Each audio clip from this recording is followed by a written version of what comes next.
There are times when I'm writing, and I'm sure that other creative people have this phenomenon too, but there are times when I'm writing when the darker side of my nature will cause me to ruin a story that I'm writing. Or it will make me stop, and like the Lomax in the Dr. Sue book would just stand there and not move so the other Lomax can't move. And we just do this staring contest where it's a battle of wills, and sometimes that scares me. There are times when I'm writing and the characters cause me to have nightmares. I don't know if that's a phenomenon that other people have, especially horror writers. I do know that sometimes being a fantasy writer, it bothers me too.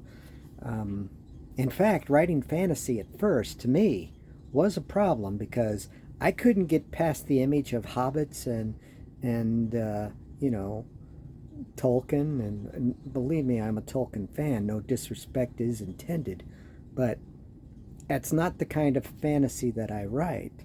The fantasy that I write is a little more dark and Twilight Zone-ish, and where the person gets their comeuppance and stuff like that. And there are times, there's one book that I wrote, it was a sci-fi book. It was called The Christ Project. And it was a story about in the distant future where religion is against the law. And although I write science fiction and all that, my faith is important to me. And it disturbed me on a personal level. And that never happened before. And I would talk to my other friends. I have a like a coven of friends that are writers, and we all get together and we discuss our works, and we're all comfortable with telling each other about what we're doing. There is no, oh, he's going to plagiarize it from me, yada yada stuff.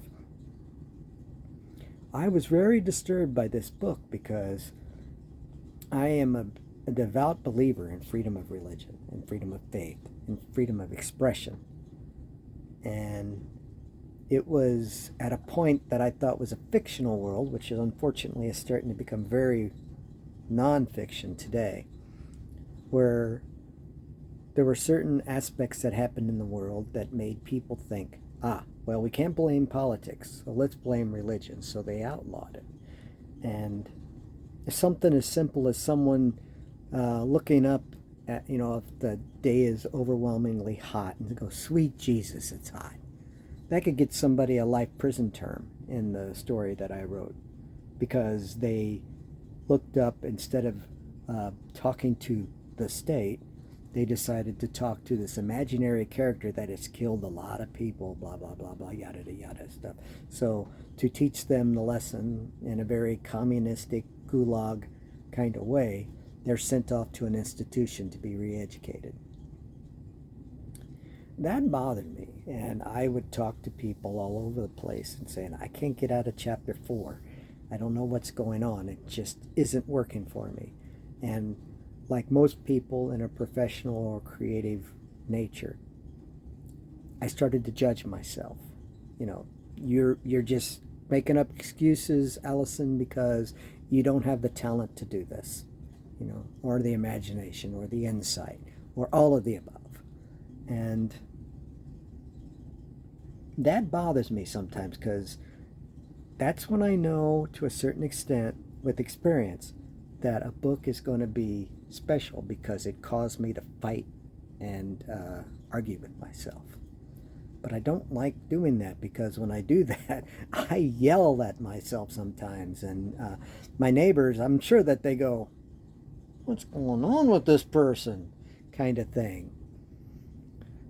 But in the long run, the difficulty of the project, and I'm sure every profession can say this to a certain extent, even yours, the difficulty of a profession is what defines the professional in their profession. It's kind of deep. I think I'm going to use that one day. But